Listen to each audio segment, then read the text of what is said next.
Amigos televidentes, de vuelta Cerrando la Noche, y ya en esta parte final vamos a conversar con una persona amigo de este espacio y cae como anillo al dedo con el tema que ahora mismo está copando la atención mundial, y es el asesinato del presidente de Haití, Jovenel Moïse. Vamos a conversar con don Daniel Pou, que es politólogo y experto en seguridad, una persona que tiene una experiencia aquilatada y además tiene un nombre en materia de seguridad en la República Dominicana. Don Daniel, buenas noches, bienvenido. Muy buenas noches. Yo, me siento rescatado al volver al programa después de tanto tiempo. Creo que no venía desde antes de la pandemia. Es así. Y pues celebro con mucha alegría pues esta invitación que se me formula y sobre todo el poder compartir con ese público tan distinguido que sigue este programa. Así es, así es. Don Daniel, hay un tema que de verdad pues surgió en la mañana de hoy y que ha corrido y ya es noticia a nivel mundial y que ha tenido el repudio de las naciones del mundo, y es la muerte del asesinato o el asesinato del presidente de Haití, Jovenel Moïse, y pues dentro de esa trama también está herida su esposa, y gracias a Dios, según tenemos la información, está ahora mismo en una clínica de Miami y ojalá se pueda recuperar y salga ilesa de esto.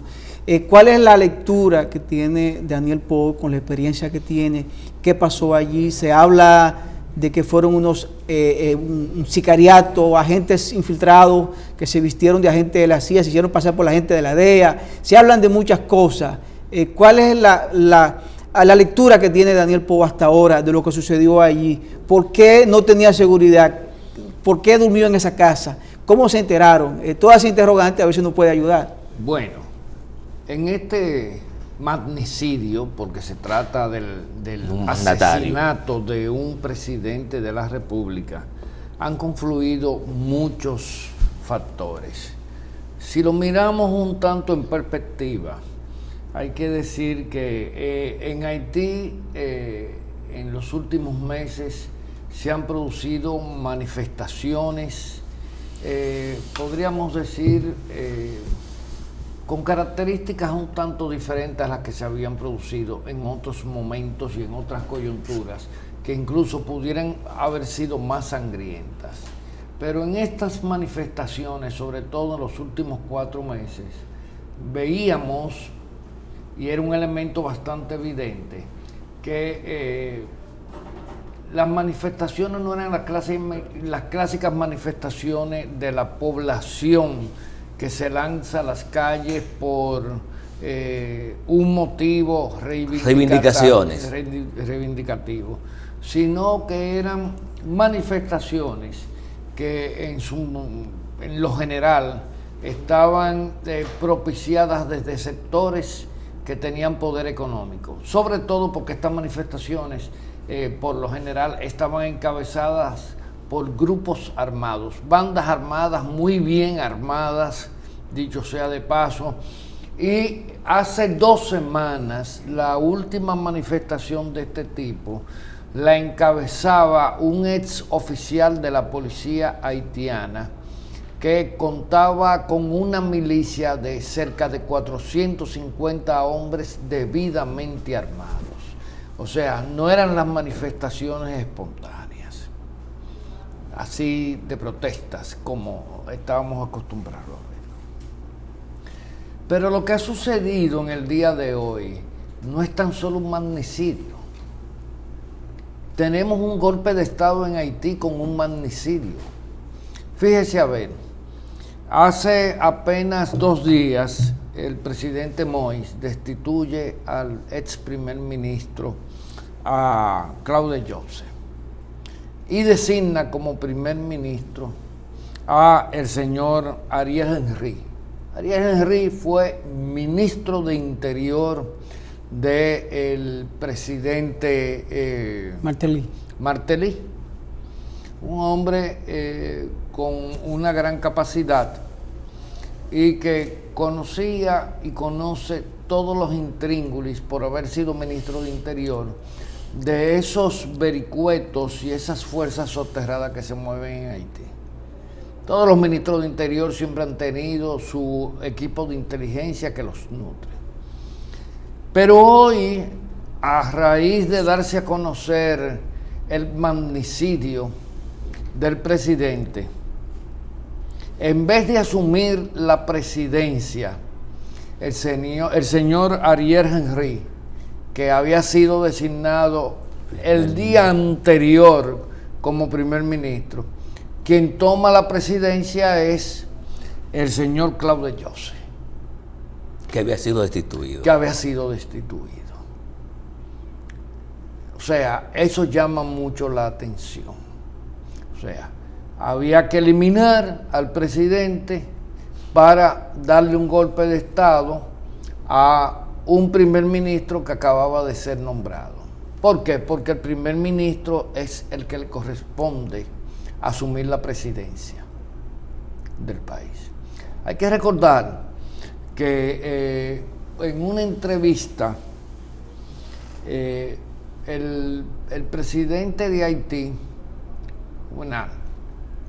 en febrero, había denunciado en una entrevista ofrecida al periódico El País de España, había denunciado que sectores oligárquicos de Haití estaban tramando en una conspiración para cegarle su vida. Y eso creo que todos lo recordamos. Lamentablemente, los sectores internacionales no se hicieron eco. Y el presidente Juvenal acusó específicamente a sectores de la oligarquía haitiana vinculados al sector energético. Entonces, creo que las cosas, en la medida en que se van dilucidando, van ofreciendo ciertas pistas, por lo menos para empezar a investigar en términos criminológicos lo que ha sucedido en Haití. Muchas personas dicen que eso tiene características de grupos del narcotráfico, pero yo creo que aquí el problema no era específicamente del grupo del narcotráfico. Todo el mundo sabe que el narcotráfico, cada cartel tiene sus ejércitos, sus hombres armados, que actúan como una fuerza mercenaria, definitivamente. Y entre el mercenarismo y el sicariato, la distancia prácticamente se vuelve difusa en determinados momentos. Es una línea divisoria prácticamente imperceptible. Entonces, yo soy del particular criterio que no sé si intencional o inintencionalmente no se ha puesto de relevo que en Haití no tan solo hubo un magnicidio, sino que ha habido un golpe de Estado.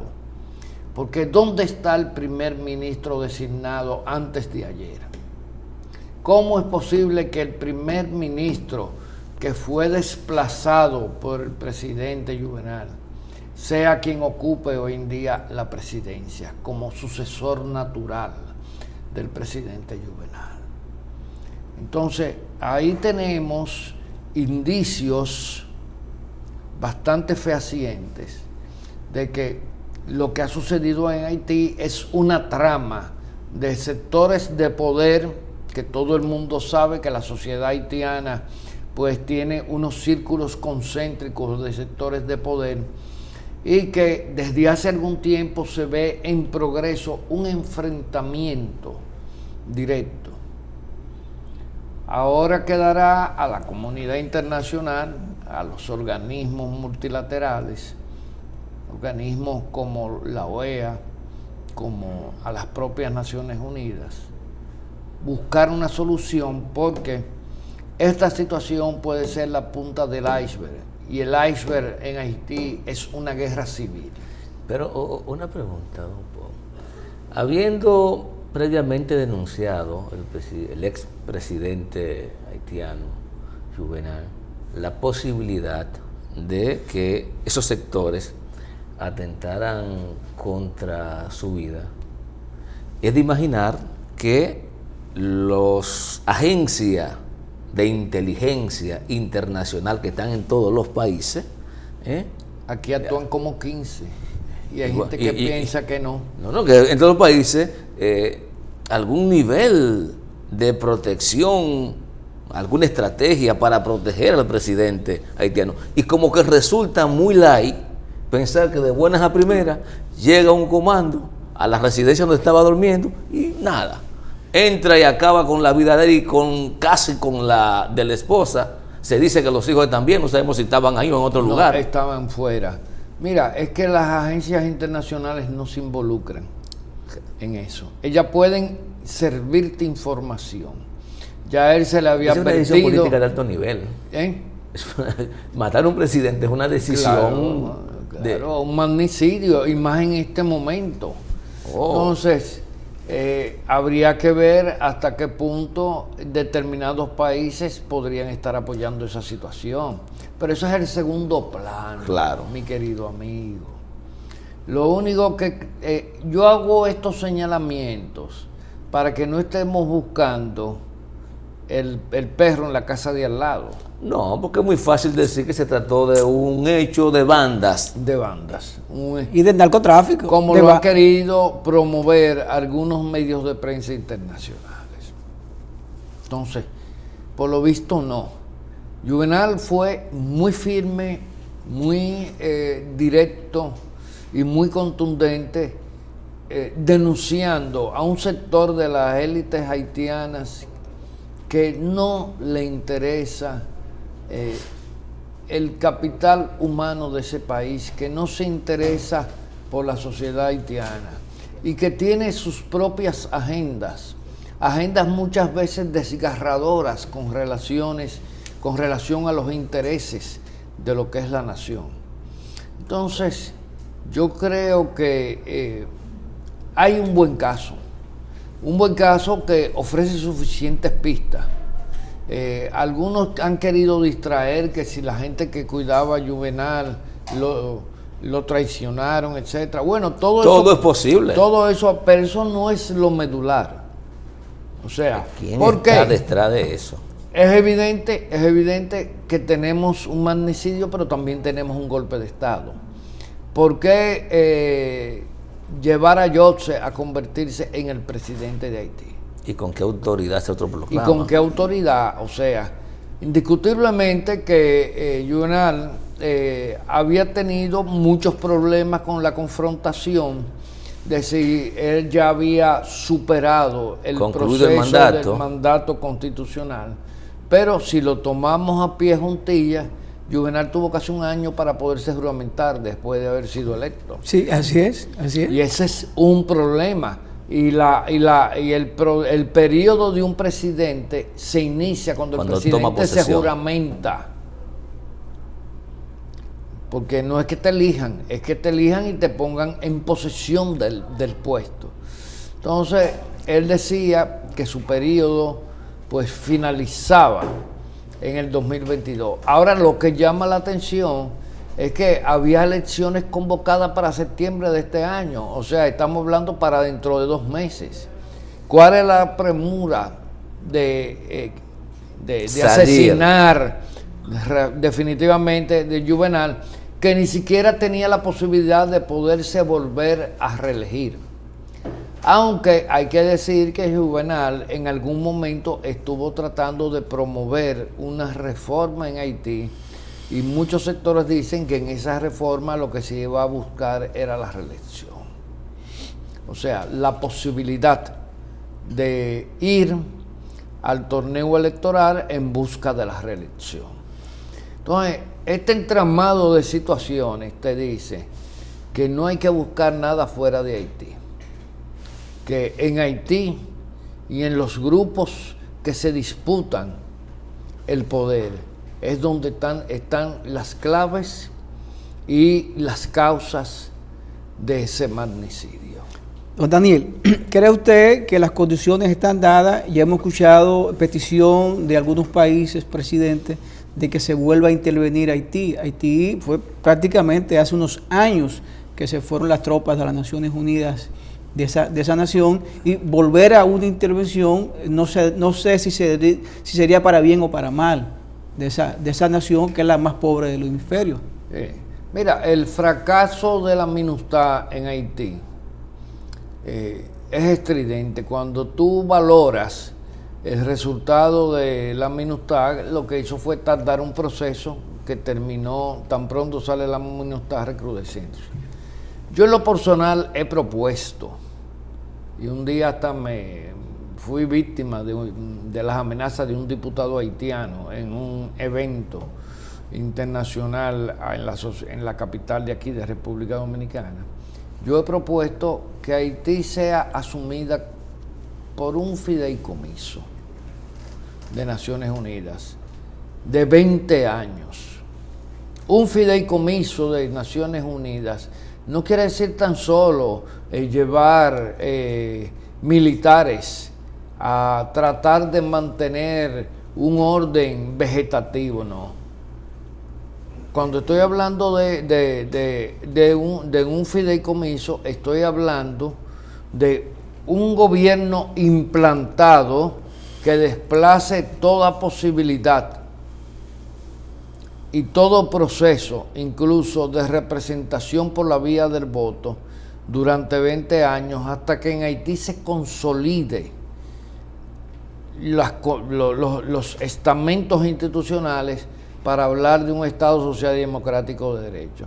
Pero eso tiene que llevar una generación completa, por eso hablo de 20 años. Muchas personas me vienen con el nacionalismo, que eso no, pero es que Haití es un país inviable, es un Estado fallido.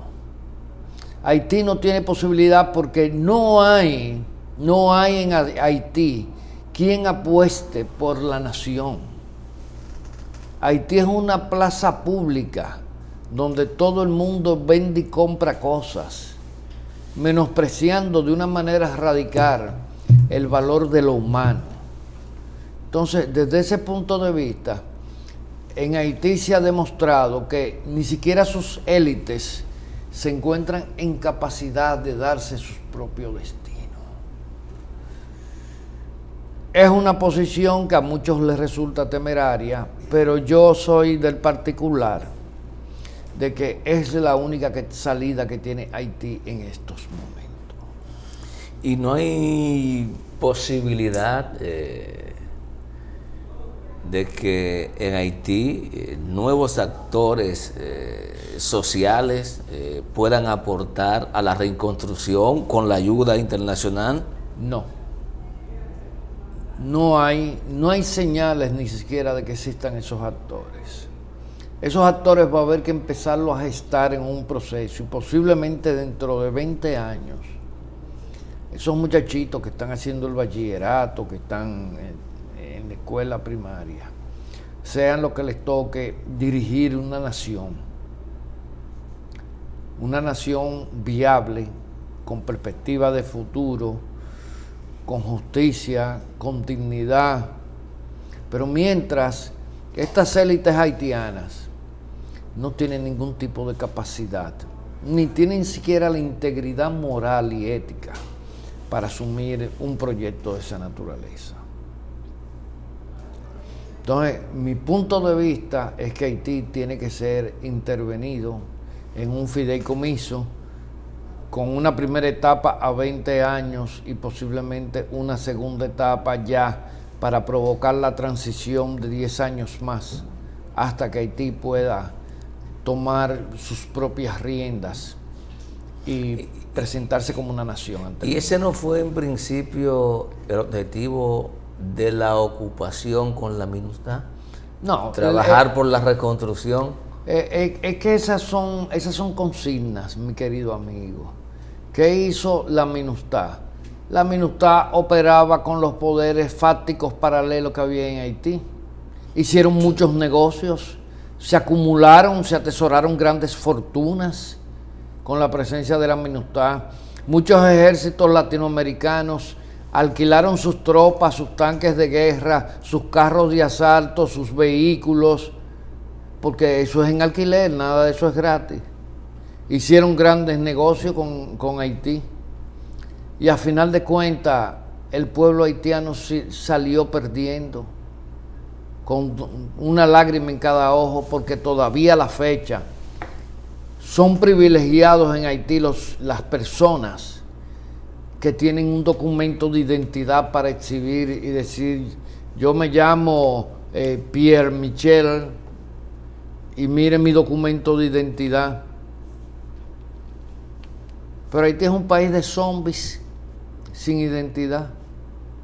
Bueno, hay aquí que decimos que somos un país desarrollado con relación a Haití. Nosotros se nos dicen que tenemos 10.000 indocumentados porque nunca han sido registrados. Y yo te digo porque yo ayudé. No, me refiero a que tenemos aquí dominicanos que son muertos civiles, porque muertos civiles. Generaciones yo lo sé. De familiares no han podido acceder a documentos. A mí me correspondió ayudar a una familia de personas de edades de entre 28 y casi 40 años sin documentos. No, y les voy a decir una cosa, que a pesar de que ellos ya habían iniciado el proceso, habían sido estafados por abogados, por buscones, por gente, y yo tuve que tirarme eso sobre los hombros, pero gracias a mi tenacidad y a la ayuda que ellos me proporcionaron para que yo se la pudiera reciprocar, hoy en día todos ellos ya son ciudadanos con sus documentos y quieren sus documentos y veneran sus documentos y se sienten diferentes porque son ciudadanos que ya pueden ir a abrir una cuenta de banco, a sacar una licencia de estudiar. Conducir. Bueno, antes eran sencillamente muertos civiles. Así es, así es.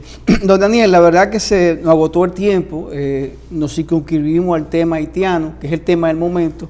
Creo que tendremos que sacar otro tiempecito para hablar del plan de seguridad ciudadana, hablar de la seguridad en el país y todos esos planes que el presidente Luis, de los productos que influye en la violencia y en los crímenes. Hay muchos temas pendientes, don Daniel. Muchos temas. Eso será ya para otra entrevista. Bueno, ustedes me invitan, eso tienen que hacerlo, ¿verdad? Claro.